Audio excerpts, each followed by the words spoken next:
Apa sih bencana itu? Penanganan darurat bencana itu adalah kerja normal di kondisi yang tidak normal. Jadi setelah bencana itu dampaknya yang kita manage, dampaknya yang kita tanggulangi.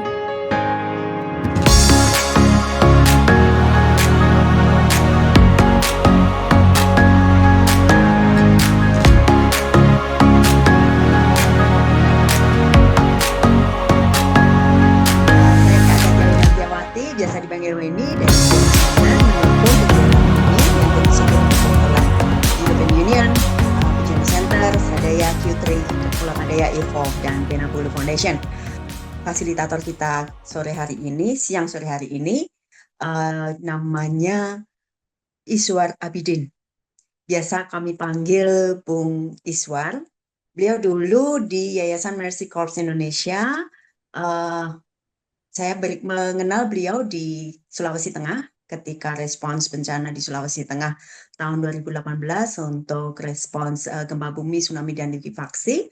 Beliau pegang proyek emergency response di sana.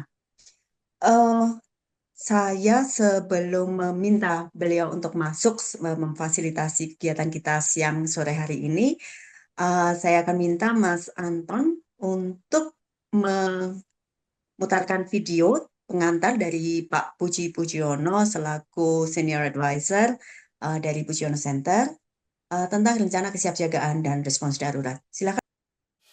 Assalamualaikum warahmatullahi wabarakatuh. Saya Puji Pujiono.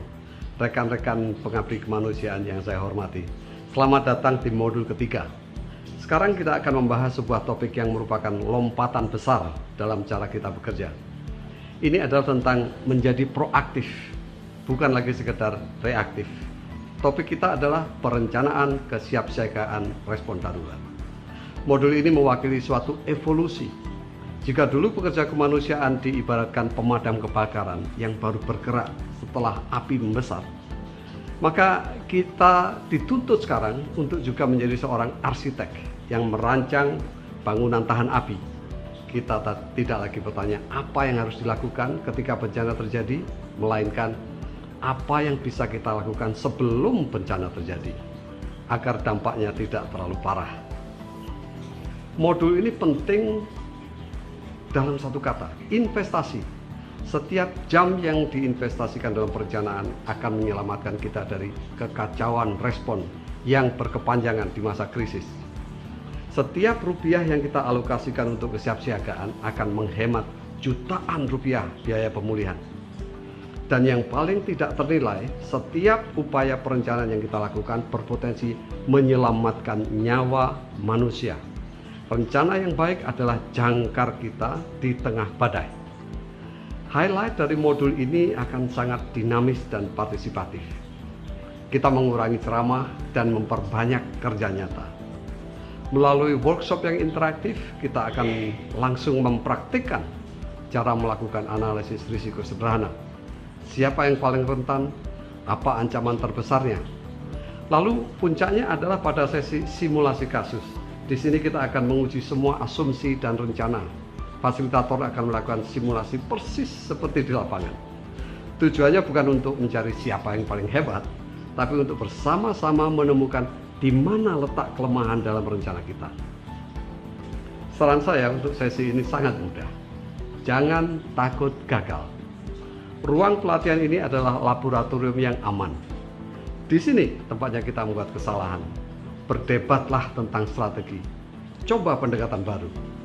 Supaya ketika berada di lapangan, yang sesungguhnya kita sudah jauh lebih siap memanfaatkan simulasi ini semaksimal mungkin. Kesiapsiagaan adalah jembatan yang kita bangun hari ini untuk menyeberangi sungai krisis di masa depan. Ayo, kita bangun jembatan itu dengan kokoh. Bersama-sama, kita akan mengikuti modul ketiga. Wassalamualaikum warahmatullahi wabarakatuh.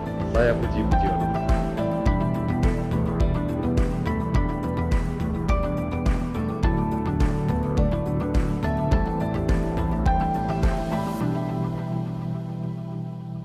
Tanpa berpanjang waktu, saya langsung bergeser ke Gus Yai, Gus Iswar.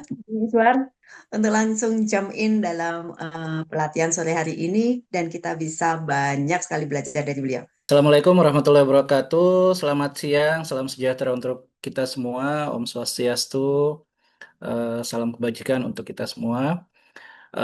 Terima kasih kesempatannya untuk teman-teman panitia dari Pucen dan Lokadaya dan teman-teman lainnya. Dan juga eh, teman-teman peserta ya, bukan peserta sih, teman belajar ya. Nama saya Iswar Abidin, biasa dipanggil Iswar atau biasa juga dipanggil Iwai.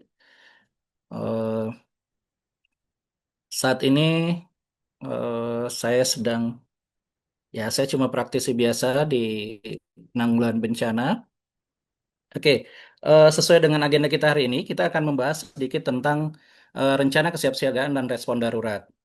Sebenarnya apa sih kalau kita berbicara tentang rencana kesiapsiagaan dan respon darurat? Berarti kita akan berbicara tentang bencana, krisis, pandemi, apapun namanya, itu adalah apa suatu fenomena yang memang banyak terjadi di sekitar kita dan menuntut kita untuk kadang mau tidak mau, siap tidak siap untuk terlibat di dalamnya. Apalagi teman-teman tadi banyak yang terlibat di isu-isu perlindungan ya, HIV/AIDS, perlindungan anak, perlindungan perempuan, itu menjadi salah satu fokus utama dalam penanggulangan bencana juga karena menjadi isu cross-cutting ya, yang menjadi landasan kita bekerja di penanggulangan bencana. Sebelum kita masuk ke dalam rencana kesiapsiagaan, saya sedikit pengen menarik teman-teman untuk sedikit memahami tentang konsepsi dasar dari eh, apa sih bencana itu. Ini konsep dan eh, konsep bencana dan penanggulangan bencana ya. Jadi kalau secara definisi kita ada dua referensi yang biasa kita gunakan, yaitu berdasarkan Undang-Undang 24 tahun 2007 tentang penanggulangan bencana dan juga berdasarkan UNSDR tahun 2000 tahun 2000 tahun 2000. Teman-teman bisa lihat di sini kalau dari Undang-Undang 24 di sini ada dua komponen yang menjadi dasar terhadap definisi bencana tersebut, yaitu peristiwa atau rangkaian peristiwa yang mengancam dan mengganggu kehidupan dan kehidupan masyarakat, yang disebabkan baik oleh alam, non-alam, maupun manusia, sehingga menyebabkan timbulnya korban jiwa, kerusakan lingkungan, kerugian harta benda, dan dampak psikologis. Jadi pada dasarnya, bencana itu adalah ada dua komponen kalau menurut dua undang-undang. Adalah suatu kerangkaian atau peristiwa yang luar biasa yang mengganggu kehidupan dan kehidupan. Itu satu. Kedua, dia menyebabkan apa? Timbulnya korban, istilahnya menyebabkan ada dampak gitu. Jadi ada kejadian luar biasa dan kedua ada dampaknya, baik itu manusia, korban jiwa, kerusakan lingkungan, kerugian harta benda dan dampak psikologis. Sedangkan untuk di UNSDR itu ada satu komponen tambahan yang menjadi pembeda dari Undang-Undang 24 tahun 2007 tentang penanggulangan bencana ini. Kalau UNSDR mendefinisikan sebagai bencana sebagai suatu gangguan serius terhadap keberfungsian masyarakat sehingga menyebabkan kerugian yang meluas pada kehidupan manusia dari segi materi, ekonomi, atau lingkungan, dan gangguan itu melampaui kemampuan masyarakat yang bersangkutan untuk mengatasi dengan menggunakan sumber daya mereka sendiri. Sampai di sini clear ya. Jadi kalau dari UNSDR ada tiga komponen sama. Pertama ada gangguan serius. Kedua menyebabkan dampak. Sini disebutkan menyebabkan kerugian yang meluas pada kehidupan manusia, baik dari segi materi, ekonomi, lingkungan, dan yang ketiga adalah gangguan itu melampaui kemampuan masyarakat untuk mengatasi secara mandiri. Jadi ada variabel ketiga yaitu melampaui kapasitas masyarakat terdampak tersebut untuk menanggulanginya. Jadi kalau misalnya orang kaya terdampak bencana, apakah itu terdampak suatu fenomena misalnya banjir atau gempa bumi, apakah itu bisa diklasifikasikan sebagai bencana? Belum tentu. Seperti itu ya. Karena bisa jadi ya rumahnya ternyata sudah diasuransikan. Atau misalnya aset yang dia rusak itu tidak seberapa dari nilai asetnya. Dia masih bisa menanggulangi secara mandiri. Seperti itu logikanya. Ada eh, namanya siklus penanggulangan bencana. Jadi sebenarnya kejadian dan penanganan darurat penanganan bencana itu eh, ada siklusnya. Jadi biasa kita kenal dengan siklus penanggulangan bencana. Ini menjadi istilahnya pengetahuan sangat mendasar terkait dengan penanggulangan bencana. Jadi siklus penanganan bencana itu ada terbagi atas dua, yaitu penanganan sebelum bencana dan penanganan setelah bencana. Penanganan sebelum bencana terdiri dari pencegahan, mitigasi, dan kesiapsiagaan. Sedangkan penanganan atau penanggulangan bencana setelah terjadi kejadian bencana itu disebut dengan tanggap darurat, rehabilitasi, dan rekonstruksi. Jadi kalau dibagi dua, sebelum bencana ini istilahnya biasa kita gunakan adalah manajemen resiko. Sedangkan setelah bencana, ini kita biasa sebut sebagai manajemen dampak. Jadi setelah bencana itu dampaknya yang kita manage, dampaknya yang kita tanggulangi. Tapi sebelum kejadian, apa yang kita manage yaitu adalah resikonya. Jadi kalau teman-teman biasa mendengar istilah pengurangan resiko bencana atau pengelolaan resiko bencana atau manajemen resiko bencana seperti itu. Jadi kalau sudah ada istilah-istilah resiko, berarti itu semua kegiatan-kegiatan penanggulangan bencana sebelum terjadinya suatu bencana. Nah, apa sih sebenarnya manajemen resiko bencana itu? Ternyata konsepsi resiko bencana itu merupakan fungsi, jangan pusing lihat rumus matematikanya ya, ini logika saja, bahwa resiko bencana itu adalah fungsi dari adanya ancaman atau bahaya, adanya kerentanan atau vulnerability, dan juga adanya capacity atau kapasitas kemampuan. Jadi tiga komponen ini yang menjadi faktor pembentuk tinggi atau rendahnya suatu resiko bencana yang dapat terjadi di suatu lokasi. Kalau untuk mengurangi resiko berarti kita harus menurunkan hazardnya, menurunkan vulnerability-nya, dan menaikkan kapasitasnya. Jadi kalau berdasarkan eh, logika ini, berarti kita harus menurunkan ancaman jika memang bisa diturunkan, tapi tidak semua ancaman bisa di manage ya. Terus kerentanan, jika kerentanan teman-teman apakah bisa di manage? Tentu bisa. Apalagi kapasitas. Kapasitas tentu saja bisa kita tingkatkan. Jadi untuk mengurangi resiko bencana, yang harus dilakukan adalah mengurangi ancaman, mengurangi kerentanan, dan meningkatkan kapasitas. Nah, apa sih tadi yang terkait dengan tadi ada bahaya, ancaman, kerentanan ya. Kalau teman-teman, ini yang kita bisa bedakan, apa sih yang bahaya ini misalnya ada gunung, ada batu di atasnya, ini bahaya atau ancaman. Dia jika bergeser, di sini ada posisi rentan, ada manusia dan ada rumah yang rentan secara posisi. Jika batunya bergeser, dia akan menjadi bencana di gambar kedua. Nah, apa yang harus dilakukan kalau teman-teman balik lagi tadi ke siklus penanggulangan bencana? Kalau bisa kita cegah ancamannya, berarti eh, yang kita lakukan adalah pencegahan. Yang di-manage adalah ancamannya. Berarti itu adalah kegiatan, itu nanti yang membedakan pencegahan, mitigasi, dan kesiapsiagaan. Kalau pencegahan, ancamannya atau bahayanya yang kita kelola. Tapi apakah semua bencana bisa kita kelola? Misalnya banjir, oke, ancamannya air, bisa kita kelola? Mungkin bisa. Ya. Tapi apakah gempa bisa kita kelola? Tidak bisa ya. Jadi kalau ada fenomena-fenomena yang memang ternyata tidak bisa kita apa cegah.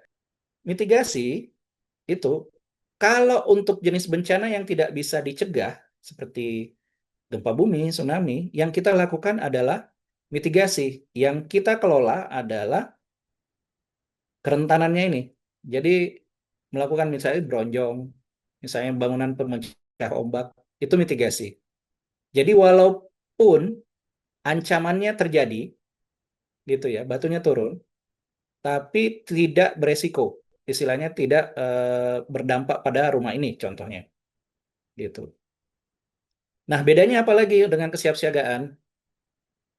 Kesiapsiagaan, gambar terakhir adalah pada saat sudah ada tanda-tanda akan terjadi suatu bencana, ini kita punya rencana kesiapsiagaan. Masyarakat di sini di gambar ini digambarkan bahwa ini batunya sudah mulai menggelinding nih, udah di tengah-tengah gitu. Sudah ada tanda-tandanya. Oh, sudah ada yang namanya sistem peringatan dini. Berarti masyarakat memahami dengan kapasitas yang baik, memahami bahwa ini ada potensi, ini yang dinamakan dengan kesiapsiagaan. Saya cuma pengen lihat bagaimana menurut teman-teman jika kondisi seperti skenario tersebut, apa yang terjadi untuk teman-teman jika melakukan tanggap darurat. Oke, baik. Terima kasih. Jadi hasil dari diskusi kami mengenai skenario A yang terjadi secara reaktif, bencana yang tanpa ada perencanaan. Jadi kami menyimpulkan bahwa akan terjadi informasi yang simpang siur, terus kekacauan antara relawan dan korban. Jadi ada sedikit misinformasi komunikasi antara relawan dan korban. Terus yang kedua, penanganannya menjadi lebih lambat dan tidak efektif. Pertolongan pertama, evakuasi dan logistik lambat dan kerugian kemungkinan lebih besar dibanding situasi yang tidak reaktif atau dengan perencanaan. Yang ketiga, relawan bekerja secara mandiri sesuai dengan pengalamannya, melakukan intervensi secara cepat di depan apa yang dilihat di depan mata seperti menolong anak, ibu hamil, lansia, dan tanpa koordinasi. Yang keempat, masyarakat akan mengikuti instruksi dan cepat melakukan tindakan yang diinstruksikan oleh relawan. Tetapi di sini juga kita bisa melihat bahwasannya masyarakat juga menyelamati diri sendiri dan lebih patuh dalam penanganan. Yang kelima, dengan kondisi yang seperti ini, bantuan yang menumpuk sehingga tidak disalurkan secara merata logistik yang sudah dibagikan atau diberikan kepada masyarakat yang terdampak. Mungkin seperti itu, Mas. Terima kasih. Ya, itu tadi kalau saya bisa tangkap ada dua perspektif itu akan jadi chaos juga. Tidak akan ada tidak akan saling koordinasi, tumpang tindih, bantuan tidak efektif dan segala macam. Atau diklarifikasi mungkin saya salah nangkap. Iya, Monggo. Mas, dari saya Oke. terlalu banyak koordinasi ya, jadi bingung. Kadang kan nggak satu suara nih, relawan kan ada banyak banget dari berbagai macam orang, latar belakang, ada yang punya pengalaman. Mungkin yang punya pengalaman lebih banyak daripada yang tidak, tapi biasanya mereka ya karena tergerak hati nurani, jadi kayak udah satset-satset, kadang malah bikin bingung gitu. Tapi kalau misalkan dalam kondisi yang skenario A ini, dia akan melihat nih, mana relawan yang memang tegas, lugas, dan melihat kondisinya secara taktis gitu. Jadi mereka akan oke, nurut dan lebih cepat mindahinnya dalam kondisi yang seperti ini ya. Itu berdasarkan pengalaman saya yang sudah pernah menjadi relawan. Terima kasih. Persilahkan untuk kelompok 2. Kalau di situasi 2 ini kan dia sudah terjadi ya situasi dan tim tanggap daruratnya sudah ada gitu. Jadi kalau dalam situasi 2 malah kita merger dengan BPBD itu biasanya kita udah dapat nih jatah tugas kita masing-masing. Umpamanya kita LSM. LSM evakuasi dulu ya yang lansia gitu kan. Atau nanti di bagian dinas kesehatan atau tim kesehatan nanti difokus setelah evakuasi lansianya dicek ya kesehatannya. Biasanya di skenario 2 itu sudah tersusun, terkonsep semuanya. Malah udah situasi ideal. Nah, di situasi 1, di situasi A ini menuju ke situasi 2. Artinya dalam konsep pemikiran saya tadi situasi A ini dia terjadi tapi belum ada nih timnya gitu. Jadi apa yang harus kita lakukan? Tadi kalau merefleksikan dengan apa yang pernah kami lakukan, kami berada di situasi 1 waktu itu di situasi A. Yang pertama kami lakukan adalah menolong mana yang mau ditolong dulu. Karena tingkat tingkat krisis di situasi A ini tinggi nih. Tingkat krisisnya tinggi, egonya tinggi, kepanikan tinggi, orang nggak mau mendengar kita dalam situasi A ini. Terus bisa juga saling berdebat di situasi A ini, berdebatnya tinggi nih gitu. Jadi tadi masukan dari kawan-kawan mengurangi debat. Nah, emang itu yang kami lakukan, mengurangi berbicara, banyak bekerja gitu. Apa yang bisa kita kerjakan dalam respon cepat di situasi A gitu. Pokoknya kita evakuasi. Kalau masih ada yang berdebat kan ada juga. Jangan lari ke sana, ke arah sana, ke arah sana, ke arah itu pasti ada gitu. Nah, cuman mana bantu saja mana yang mau kita bantu dulu di situasi A gitu. Kalau yang banyak berdebat yang begini, kami lebih memprioritaskan merespon mana yang bisa direspon dulu gitu. Itu sih, makasih. Oke, terima kasih Bang Niko. Tadi ini relate dengan penjelasan tadi bahwa kalau tidak terencana pun ya lakukan saja apa yang bisa dilakukan terdekat seperti itu ya. Penanganan darurat bencana itu adalah kerja normal di kondisi yang tidak normal. Sebenarnya kondisinya yang tidak normal. Pekerjaan di penanganan darurat adalah pekerjaan umum yang biasa kita lakukan kecuali untuk SAR ya.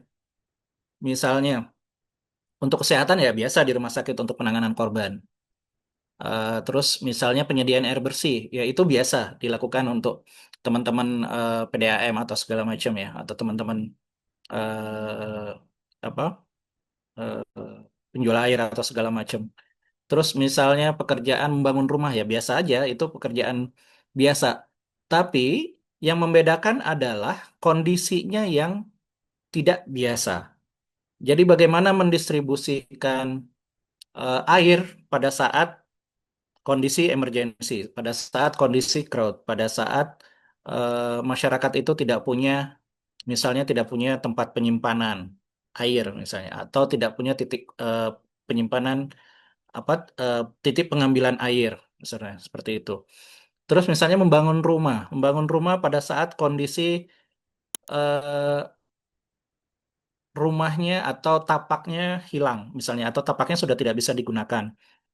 Misalnya karena longsor atau karena tersapu tsunami dan segala macam. Jadi memang kegiatan penanganan darurat itu adalah kondisi atau pekerjaan yang mungkin biasa, tapi kondisinya yang tidak biasa. Jadi memang kondisi ini yang harus di-manage biasanya. Jadi apa yang harus kita lakukan adalah ya mau tidak mau yang harus kita lakukan adalah eh, membuat rencana. Jadi di penanganan darurat selalu ada namanya golden time. Golden time itu apa? Adalah masa-masa emas di mana saat kita bisa saving life, gitu ya. Jadi pembeda dari tanggap darurat dan rehabilitasi rekonstruksi, secara sederhana dapat saya eh, utarakan atau definisikan secara operasional. Kalau kita masih di tanggap darurat, artinya itu adalah saving life. Itu adalah pekerjaan-pekerjaan, semua pekerjaan yang kita lakukan untuk masyarakat bisa bertahan hidup, gitu ya. Jadi dengan kondisi darurat, masyarakat bisa tetap bertahan hidup, tidak menyebabkan kematian, tidak menyebabkan luka, tidak menyebabkan penyakit dan segala macam. Itu semua kegiatan tanggap darurat. Beda dengan rehabilitasi rekonstruksi, fasenya sudah berbeda. Jadi kalau biasa kami sebutkan itu adalah kegiatan-kegiatan untuk mensupport melanjutkan hidup. Jadi kalau tadi tanggap darurat itu adalah bertahan hidup, bagaimana caranya kita membantu teman-teman penyintas ini, saudara-saudara penyintas ini untuk bertahan hidup. Tapi kalau sudah bisa bertahan hidup, selanjutnya kita melakukan rehabilitasi dan rekonstruksi untuk apa? Untuk bisa melanjutkan hidup sampai ke titik normal. Gitu ya, seperti itu. Oke, ini definisi secara apa ya, literatur. Jadi ada dua kondisi, yaitu perencanaan kontingensi merupakan suatu proses perencanaan penanganan situasi darurat bencana untuk mencegah dan atau menanggulangi secara lebih baik situasi darurat. Jadi itu ya kuncinya. Untuk mencegah dan menanggulangi secara lebih baik situasi darurat. Perencanaan ini dilakukan terhadap suatu jenis bahaya tertentu yang menunjukkan tanda mempunyai kecenderungan atau dipandang berpeluang untuk terjadi. Jadi seperti yang digambarkan tadi di slide sebelumnya, bahwa kalau sudah ada tanda-tanda akan terjadi, ya sebaiknya kita siap siaga, menyiapkan suatu perencanaan. Apakah semuanya bencana ada tanda-tandanya? Tidak juga. Contoh bencana sampai sekarang, gempa bumi sampai sekarang belum ada teknologi atau pengetahuan yang bisa memberikan tanda-tanda atau peringatan dini bahwa akan terjadi bencana. Walaupun mungkin di beberapa daerah atau di beberapa budaya ada local knowledge atau local wisdom yang bisa mendefinisikan atau eh, memberi tanda-tanda akan terjadi suatu bencana gitu ya. Nah, perencanaan kontingensi merupakan definisi lain adalah perencanaan kontingensi merupakan satu dari sekumpulan perencanaan dalam penyelenggaraan penanggulangan bencana yang dirancang untuk melakukan pengaturan-pengaturan kesiagaan untuk mempersiapkan segala kemungkinan sehubungan dengan risiko luar biasa yang berpeluang untuk mengakibatkan bencana. Jadi semua definisi rencana kontingensi adalah suatu rencana yang dilakukan untuk mengatur semua eh, kegiatan-kegiatan operasi darurat jika memang itu terjadi. Jadi, siapa yang melakukan apa, di mana, bagaimananya, itulah rencana kontingensi. Fungsi rencana kontingensi, kita bisa baca bersama, dilakukan untuk membantu mengkoordinasikan, seperti tadi sampaikan. Kalau tidak ada rencana kontingensi, bantuan itu tidak bisa dikoordinasikan antar lembaga, organisasi, perorangan untuk memberikan respon yang cepat dan efektif. Perencanaan kontingensi memastikan kemampuan sumber daya yang tersedia dan menciptakan mekanisme untuk pengambilan keputusan yang cepat yang mampu mempersingkat respon bencana dan terpenting adalah menyelamatkan nyawa. Jadi tadi tetap kalau tidak ada perencanaan kontingensi misalnya untuk sektor kesehatan. Kebayang kalau misalnya saya pernah challenge rumah sakit di Bandung ya, teman-teman. Di dekat ITB itu ada rumah sakit Boromeus. Itu sekitar jaraknya cuma sekitar nempel lah dengan ITB. Nah, menurut informasi bahwa pada saat puncak perkuliahan di ITB itu ada 10.000 jiwa yang ada di situ. Ada 10.000 jiwa. Puncak perkuliahan, kalau menurut dosen pernah kami diskusi itu, di ITB saja itu ada 10.000 jiwa. Kebayang kalau misalnya terjadi bencana, misalnya let's say gempa, gitu ya. 1% saja dari 10.000 itu berapa? 100 orang ya. 100 orang misalnya 1% itu terlalu sedikit kalau untuk luka ya. Biasanya secara statistik, let's say 10, itu bisa 1.000 orang yang mengalami luka berat dan harus dirujuk ke rumah sakit. Dan rumah sakit terdekat adalah Boromeus gitu ya. Kami pernah challenge tanya ke Boromeus, berapa kapasitas IGD-mu untuk dengan segala macam skenario? Itu maksimal cuma di 30 sampai 50. Itu pun sudah di luar ruang darurat, gawat darurat ya IGD-nya. Gitu. Terus bagaimana dengan sisanya? Apakah kalau ada korban harus ditolak gitu ya? Oh ini sorry kita kapasitasnya cuma 100 gitu ya. Atau misalnya kapasitasnya cuma 50. Silakan yang 950 lainnya mencari tempat lain untuk dirujuk gitu. Nah, itu tidak bisa dilakukan. Jadi, perencanaan kontingensi memastikan kemampuan sumber daya yang tersedia dan menciptakan mekanisme untuk pengambilan keputusan dan yang terpenting adalah untuk menyelamatkan nyawa. Yang selanjutnya adalah perencanaan kontingensi merupakan ikhtiar menyatukan komitmen di antara pihak. Nah, ini. Jadi kalau misalnya ada 1.000 atau 1.000 orang yang harus di diskenariokan atau diasumsikan atau disimulasikan akan terjadi, akan terdampak, ini harus ditangani. Antara Boromeus dan rumah sakit sekitarnya itu harus paling tidak punya rencana bersama untuk bagaimana menyelamatkan ini. Apakah nanti akan harus dibangun rumah sakit darurat oleh teman-teman TNI atau teman-teman kepolisian dan segala macam seperti itu.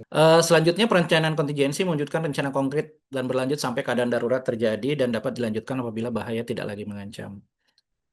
Perencanaan kontingensi untuk menggerakkan sumber daya secara efektif. Jadi nanti teman-teman bisa menskenariokan istilahnya atau merembukkan saya punya apa. Eh, Misalnya dalam satu kompleks saja. Oh, ini ada yang punya toren 5.000 misalnya. Oh, itu mau tidak mau itu kapasitas. Kalau terjadi bencana masih ada sisa air di toren tersebut itu bisa diberdayakan misalnya. Oh, atau oh saya punya di dalam komplek saya ada dokter. Oh, itu bisa diberdayakan sebagai kapasitas.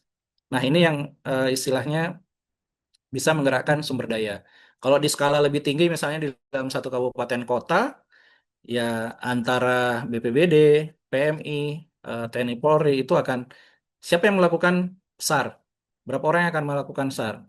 Antara dinas kesehatan dengan rumah sakit, bagaimana pengaturannya? Nah, ini yang bagaimana caranya untuk bisa menggerakkan sumber daya secara efektif, gitu. Ini prinsipnya sama saja hampir ini penanggulangan bencana untuk penanggulangan kedaruratan bencana dan menjadi dasar penyusunan rencana operasi. Jadi kalau pada kita sudah bisa berhasil menyusun rencana kontingensi yang valid dan relevan, biasanya ini akan lebih mudah untuk ditransform jadi rencana operasi seperti itu. Tapi kalau misalnya rencana kontingensinya biasanya cuma project atau misalnya terlalu istilahnya terlalu kasar asumsinya, ini tidak akan mendekati real biasanya. Gitu. Proses dilaksanakan penyusunan dilakukan berdasarkan kesepakatan bersama, inklusif dan terbuka. Ya, mau nggak mau harus kesepakatan bersama karena kita harus menggerakkan sumber daya bersama gitu ya. Kalau untuk satu konsep kontingensi itu untuk memang berlaku untuk satu jenis ancaman bencana untuk dokumennya ya. Tapi ada di salah satu rencana penanggulangan kedaruratan lainnya itu bisa berlaku untuk banyak jenis bencana. Jadi dia lebih generik. Ada yang generik namanya rencana penanganan kedaruratan bencana RPKB dan ada juga yang spesifik yaitu rencana kontingensi untuk satu jenis bencana. Terus pembagian peran dan tugas setiap pemangku kepentingan disepakati berdasarkan bidang tugas sesuai kompetensi dan mandat masing-masing. Jadi ya TNI Polri kalau tidak punya mandat untuk shelter ya nggak usah di shelter gitu ya. Kalau teman-teman punya kompetensi di dapur umum jangan maksa kesar gitu. Nah, segala macam seperti itu. Jadi berdasarkan kompetensi dan masing-masing organisasi. Kalau memang kompetensi teman-teman ada di perlindungan anak dan misalnya disabilitas, itu akan sangat dibutuhkan gitu ya. Ya fokus ke situ. Misalnya ada teman-teman yang fokus untuk perlindungan teman-teman dengan HIV/AIDS juga itu akan sangat dibutuhkan. Jadi bisa concern sesuai dengan kompetensi dan mandat masing-masing lembaga. Gitu. Pengerahan sumber daya bertumpu pada sumber daya yang tersedia, gitu ya. Jadi memang harus dianalisis sumber daya lokal yang tersedia seperti apa. Kalau ada gap, misalnya harus dicari seperti apa. Di mana kita bisa mengakses tenaga kesehatan misalnya. Oh, dengan misalnya kerjasama sister city dengan misalnya Jakarta dengan Bandung atau misalnya Jakarta dengan Semarang seperti itu. Jadi pada saat ada kejadian mereka sudah terbiasa latihan bersama itu bisa menutupi gap dengan sumber daya lokal dari sumber daya lokal. Disusun berdasarkan skenario, asumsi dan tujuan yang disepakati bersama. Nanti kita lihat. Selalu dimutakhirkan dan dikaji ulang secara periodik berdasarkan perubahan komponen risiko, yaitu ancaman, kerentanan, dan kapasitas. Ya, karena risikonya sendiri akan bertumbuh. Dulu di situ belum banyak rumah, sekarang banyak rumah, jadi makin resikonya pasti akan misalnya di suatu daerah pesisir, biasanya di situ masih kosong, sekarang udah banyak hotel, banyak warung, banyak tempat wisata, itu mau tidak mau resikonya akan berubah. Jadi kontingensinya harus di update. Ini posisi kontingensi dalam sistem perencanaan PB. Kita ini bisa di skip saja nanti. Ini jadi rencana penanggulangan bencana itu terdiri dari tiga. Jadi ada rencana aksi pengelolaan resiko. Tadi kita yang paling kiri adalah manajemen resiko. Yang tengah adalah rencana penanggulangan kedaruratan bencana. Ini khusus darurat di tengah semua. Turunannya dari RPKB turun. Ini tadi yang saya maksud dengan perencanaan darurat yang bersifat generik. Sedangkan rencana kontingensi itu rencana kedaruratan yang bersifat spesifik untuk satu jenis bencana, untuk satu jenis bencana dan untuk satu titik lokasi, misalnya satu wilayah. Jadi rencon gempa di Bandung itu tidak akan sama dengan rencon gempa di eh, eh, di Palu misalnya, karena ya kondisinya nanti akan berbeda. Terus dari rencana kontingensi ini nanti akan diturunkan jadi rencana operasi. Dari rencana operasi nanti akan jadi rencana aksi atau tindakan harian. Sisi lain ada rencana pemulihan dan pemulihan pasca bencana itu rehabilitasi dan rekonstruksi. Bisa kita sebut dengan R3P. Jadi perencanaan kedaruratan bencana ada 3 tadi yang dijelaskan. Ini RPKB, Renkon, dan Renops. Kapannya? Ini pada saat kondisi normal, sama kalau Renkon itu sudah ada indikasi kalau misalnya seperti sekarang masuk musim penghujan ya, itu sudah banyak daerah yang mencoba mengaktifasi renkonnya atau mengupdate renkonnya. Seperti itu. Jakarta sekarang lagi nyusun atau memperbaharui renkon banjirnya. Seperti itu. Karena sudah masuk musim pandemi. Mereka sudah mulai membagi tugas nih relawan A nanti standby di DAS Ciliwung bagian mana gitu, misalnya bagian Kalibata. Terus nanti relawan B sudah standby, sudah dibagi tugas seperti itu. Itu salah satu fungsi rencana kontingensi. Renops ya pada saat darurat. Seperti itu. Ini bisa dibaca saja ya, nanti kita eh, share. Secara sistematika penulisan rencana kontingensi bencana seperti ini, tapi ini khusus untuk biasanya untuk level desa, kabupaten, provinsi sampai nasional. Jadi kalau teman-teman mau nyusun rencana kontingensi di sekitarnya, di komplek atau di rumah bahkan atau bahkan di kantor, tidak perlu menyusun dokumen rencana seperti ini. Gitu ya. Yang penting ada skenario, apa menjadi ancaman, apa potensi dampaknya, dan bagaimana teman-teman merencanakan menangani dampak-dampak tersebut. Seperti itu. Ini secara legal formalnya seperti ini, tapi tidak perlu. Jadi kalau teman-teman nanti menyusun rencana kontingensi di kantor atau di komunitas, tidak harus terlalu rigid seperti ini. Tapi kalau di kabupaten biasanya kalau teman-teman akan membaca dokumen kontingensi, misalnya Sesar Lembang di Bandung atau misalnya sekarang ada kontingensi Megatrust gitu ya, untuk Selat Sunda gitu, untuk di Pandeglang itu akan menggunakan legal sistematika penulisan seperti ini. Nah, ini contoh sistem komando, tugas dan fungsinya. Biasanya ada komandan penanggulangan bencana dibantu oleh sekretariat admin dan keuangan. Di bawah, mohon maaf, di bawahnya ada perencanaan, operasi dan logistik. Gitu. Ini sangat terbuka untuk berkembang. Bisa jadi komandannya akan perlu dibantu dengan wakil komandan, gitu ya. Terus perencanaannya ini akan dibantu dengan beberapa seksi. Terus untuk operasi ini yang akan bermain istilahnya masing-masing, kalau kita kenal itu sebagai klaster. Misalnya di sinilah operasi, misalnya teman-teman klaster kesehatan, teman-teman klaster SAR, teman-teman dari klaster pengungsian dan perlindungan, teman-teman dari klaster pendidikan dan segala macam masuk di eh, bidang operasi ini. Yang ketiga ada logistik. Ini logistik, yang dimaksud logistik di sini adalah logistik untuk kerja-kerja penanggulangan bencana ya, bukan logistik untuk sumbangan distribusi bantuan. Nanti untuk klaster logistik sendiri ada di bawah, untuk didistribusikan ke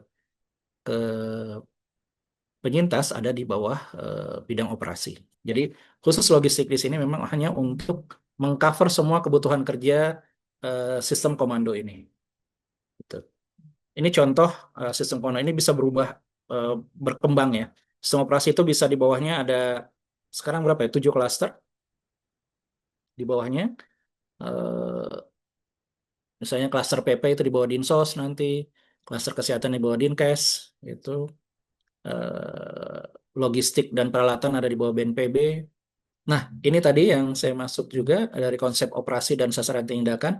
Ini contoh dari fase siaga darurat, tanggap darurat, transisi darurat ke pemulihan. Jadi teman-teman, penanganan darurat bencana itu terdiri dari 3 fase. Darurat sendiri itu ada 3 fase.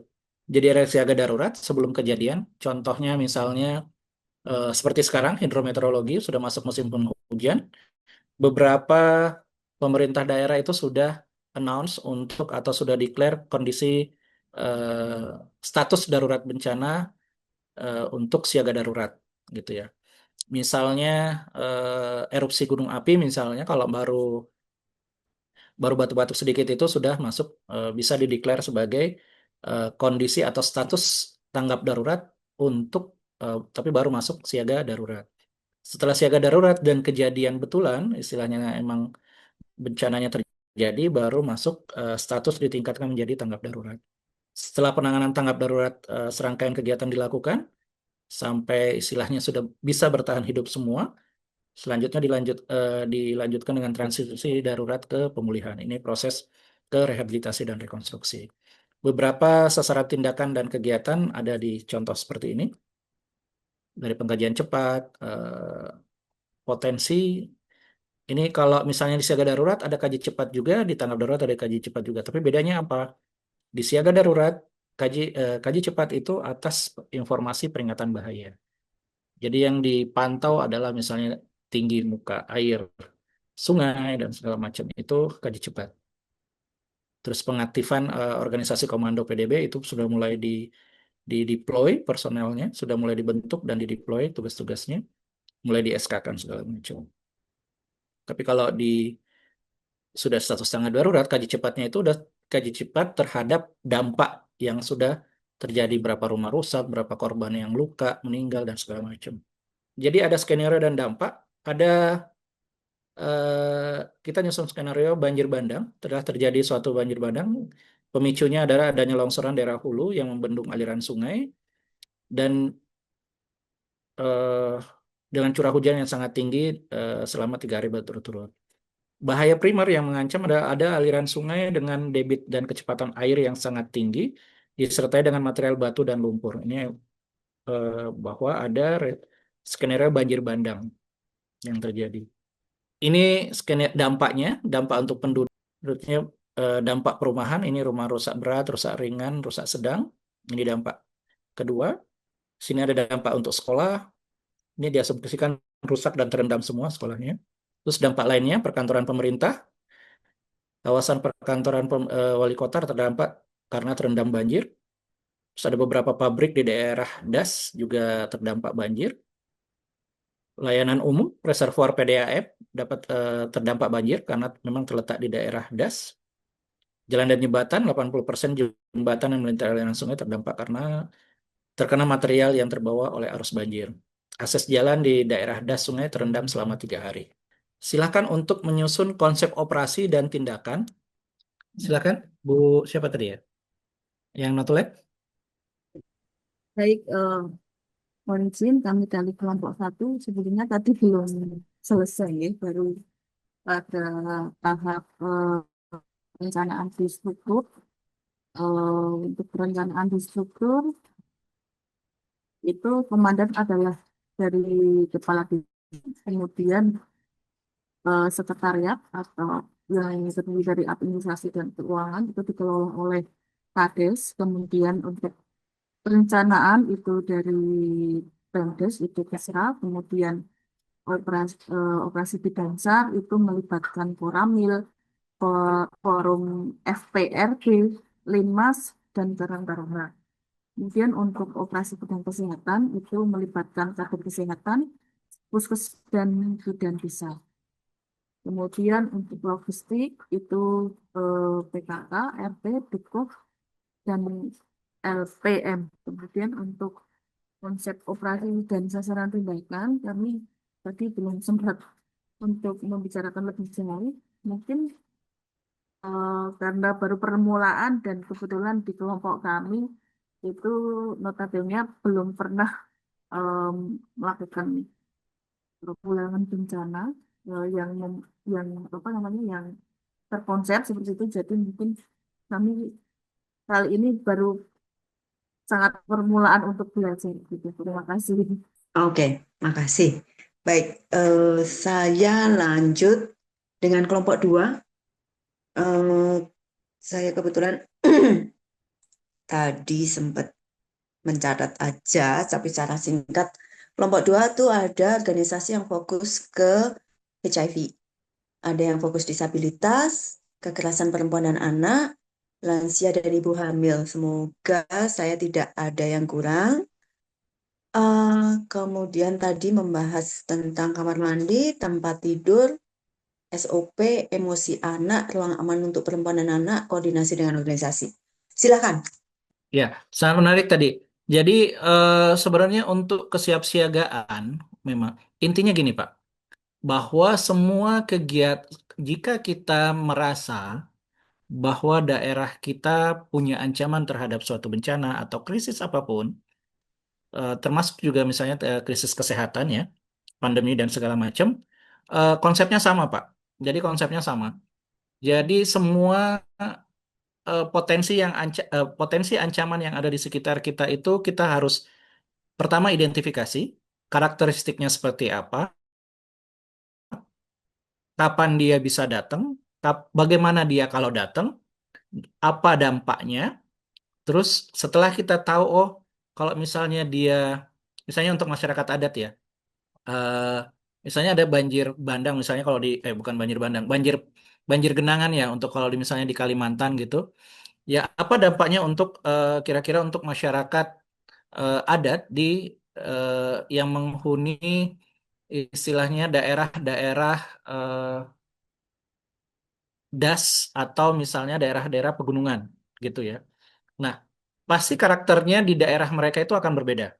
Kalau misalnya dia punya potensi banjir, misalnya banjir genangan tapi di daerah hulu, dia akan berpotensi terhadap misalnya ada eh, longsoran misalnya ya, atau apa namanya terkena material-material yang terbawa dari banjir seperti itu. Jadi eh, justru biasanya masyarakat adat itu, masyarakat lokal itu sudah punya eh, pengetahuan mendasar terkait dengan penanggulangan bencana atau kesiapsiagaan. Hanya saja biasanya khususnya untuk masyarakat yang berpindah, memang kadang-kadang mereka menempati daerah baru mungkin akan belum tahu karakter wilayahnya seperti apa. Tapi kalau mereka sudah menetap, biasanya masyarakat seawam apapun itu dia sudah punya pengetahuan terkait dengan kesiapsiagaan bencana. Tidak betul betul sekali bahwa tidak sekomplikated, tidak sekompleks atau tidak se-advance dengan teman-teman atau saudara-saudara kita di kota gitu ya. Kalau misalnya untuk teman-teman di masyarakat adat, di rural, di mungkin malah daerah 3T gitu ya, ya intinya adalah mengidentifikasi potensi ancamannya, karakteristiknya seperti apa. Dari karakteristik itu kita bisa temu kenali apa yang bisa kita prevent atau apa yang bisa kita lakukan. Paling tidak untuk kesiapsiagaan itu tadi ada sebenarnya sistem peringatan dini dan rencana evakuasi. Yang ketiga adalah rencana kontingensi, Pak. Jadi tiga ini minimal yang paling tidak harus dipahamkan ke teman-teman masyarakat, saudara-saudara kita ke masyarakat adat itu bahwa, oke, kalau misalnya akan terjadi longsor, kita udah tahu daerah mana bakal potensi longsornya, dia akan longsor ke arah mana, berapa besar dia longsorannya, berarti kita harus lari ke daerah mana. Jadi ada daerah rencana evakuasi. Sebelum itu kita sudah bisa mengenali, oh ini kalau sudah ada hujan selama 3 hari berturut-turut, terus sudah mulai ada rekahan tanah, itu jadi peringatan dini dan harus dikenali oleh teman-teman atau saudara-saudara kita di tempat tersebut untuk, oh kalau udah ada kondisi seperti ini tidak boleh takabur gitu, maksudnya berarti harus segera melakukan memberi sistem peringatan dini dan melakukan evakuasi mandiri minimal itu. Kalau misalnya toh memang harus terjadi, masyarakat adat juga kita latih untuk bagaimana menanggulanginya, tahu cara eh, tahu cara istilahnya penyelamatan gitu ya, minimal eh, bagaimana caranya ibu-ibu bisa menggendong menyelamatkan bapak-bapak gitu ya yang terluka misalnya, itu juga satu perencanaan kesiapsiagaan Pak. Jadi seminimum apapun itu. Mungkin tidak perlu sekompleks kegiatan-kegiatan kesiapsiagaan yang kita bahas ini di level keluarga, di level terkecil pun bahkan di keluarga itu juga bisa dilakukan rencana kesiapsiagaan. Ada konsepnya juga apa? Keluarga tangguh bencana ya, kalau di BNPB itu ada konsep keluarga tangguh bencana. Keluarga tangguh bencana itu termasuk rencana kesiapsiagaan, misalnya di mana keluarga itu menentukan di mana titik kumpul atau titik ketemu jika terjadi bencana. Misalnya dia ada potensi gempa, oke kalau dia eh, bapak ada di kebun, ibu ada di rumah, anak ada di sekolah, seperti itu.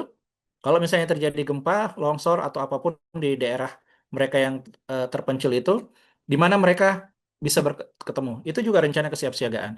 Jadi rencana kesiapsiagaan itu adalah rencana paling minim yang bisa dilakukan sampai level terkecil, bahkan di keluarga. Termasuk juga yang kalau Bapak Ibu mungkin sering mendengar tas siaga, itu juga rencana kesiapsiagaan. Jadi in case of emergency, ada kondisi emergency, eh, ada tas, tidak dalam harus bentuk tas yang apa yang bagus gitu ya, proper. Misalnya ada lumbung, ya mereka tinggal grab bag gitu. Jadi mereka tinggal pada saat ada kondisi emergency, mereka tinggal bawa di dalam situ sudah ada selimut, sudah ada air putih gitu ya minimal untuk minimal bertahan hidup se, se minimal mungkin gitu, apa semaksimal mungkin gitu. Seperti itu Pak gitu.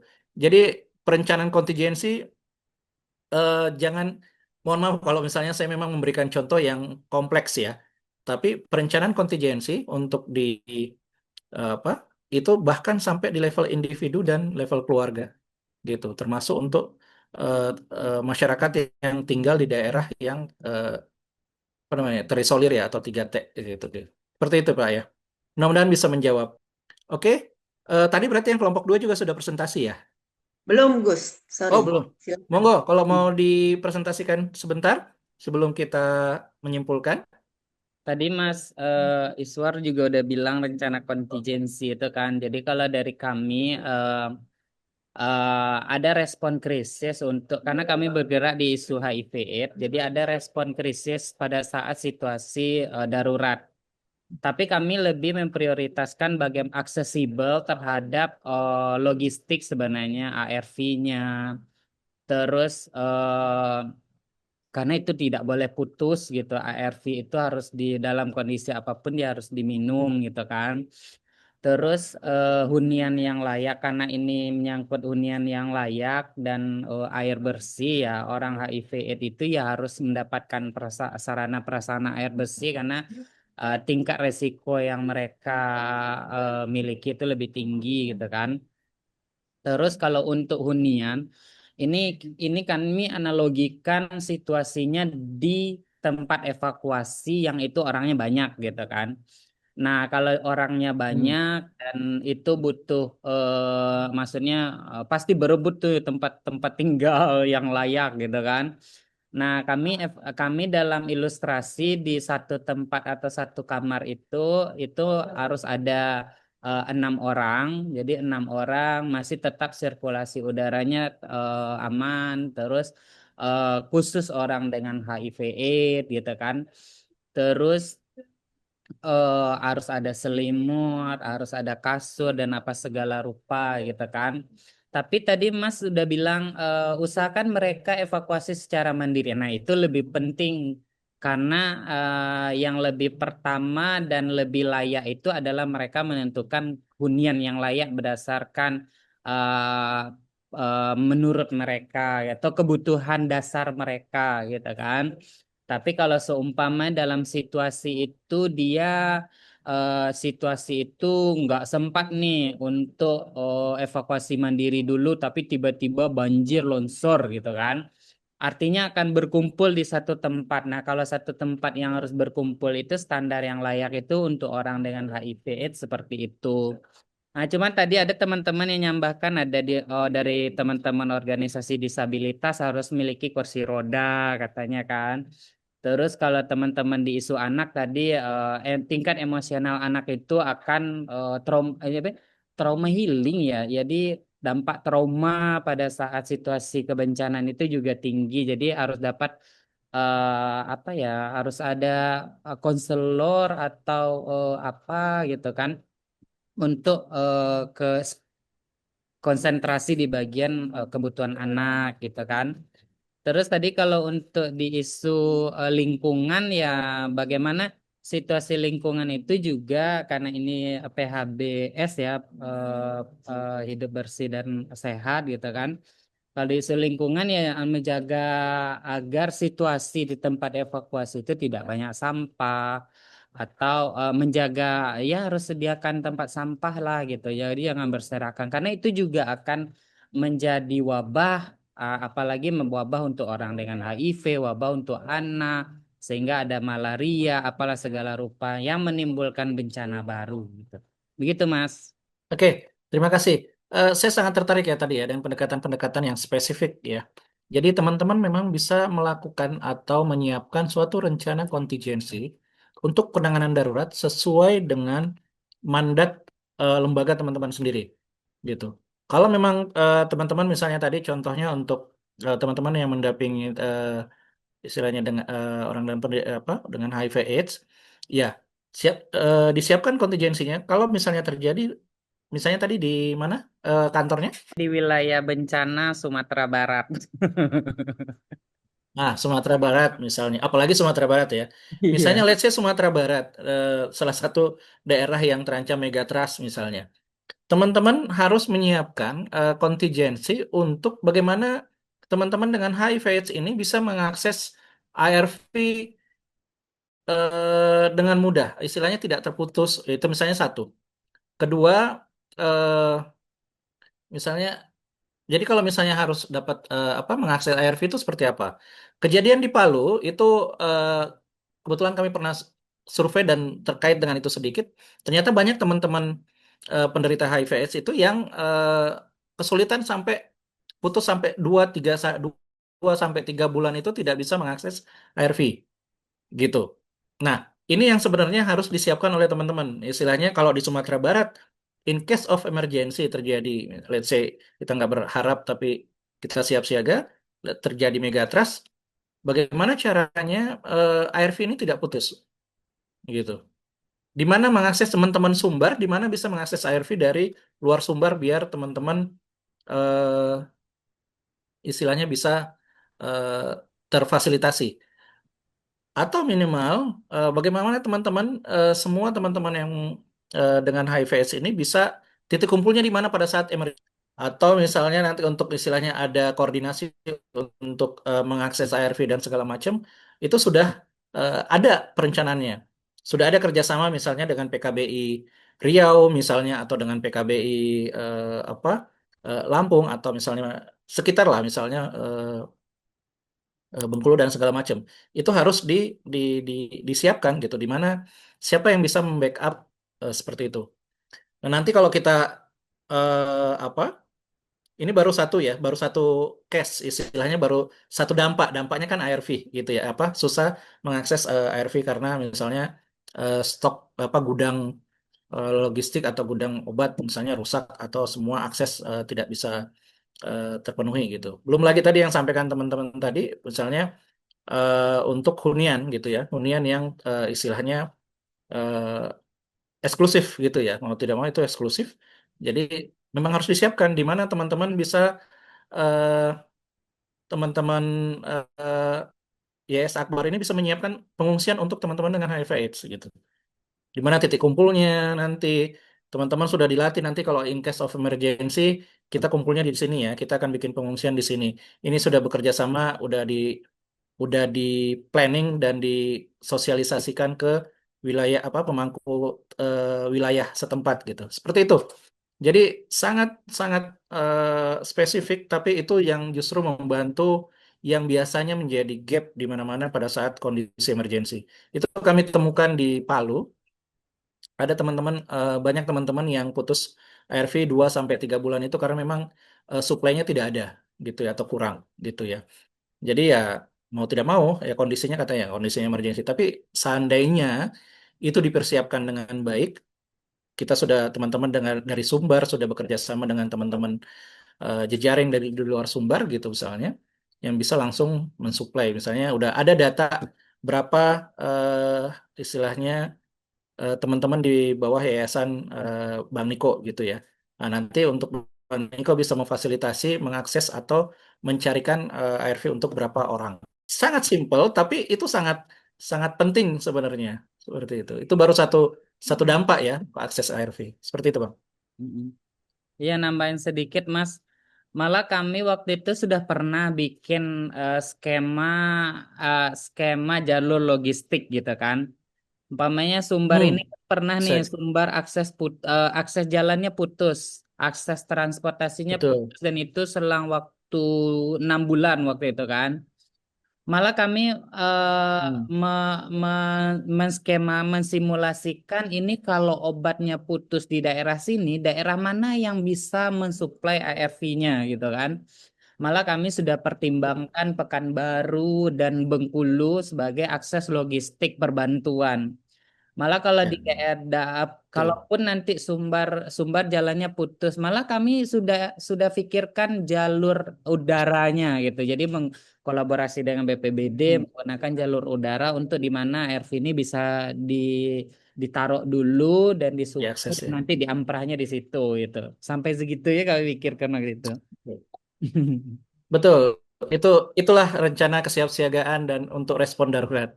Salah satu contoh yang sangat spesifik dan sangat menarik sepertinya. Selama teman-teman penggiat gitu ya, mau belajar itu semua sudah ada standarnya Pak, sudah ada desainnya, sudah ada panduannya. Jadi semua untuk teman-teman sudah lengkap Pak panduannya. Nanti mungkin kalau ada sesi lain, teman-teman bisa mengakses secara gratis, ada namanya Spear Handbook. Itu adalah standar penanganan darurat, itu semua standar ada Pak.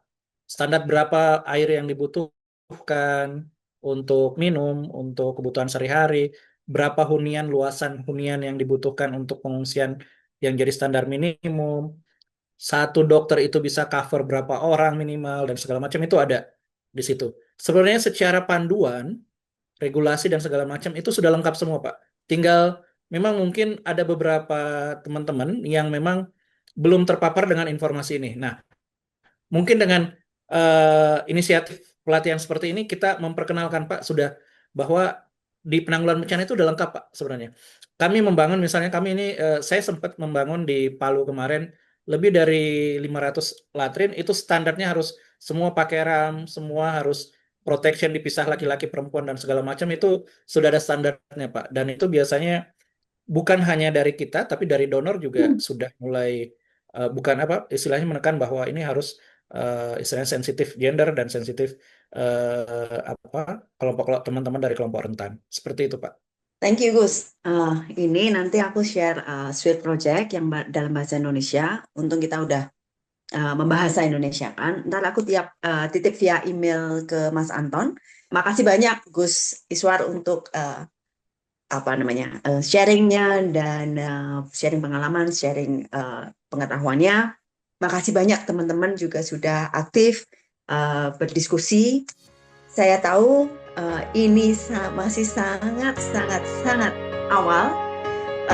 Semoga nanti Lokadaya berkenan untuk membuat yang lebih khusus lagi, secara spesifik lagi. Terima kasih sekali lagi Gus Iswar dan terima kasih teman-teman. Selamat siang, selamat sore.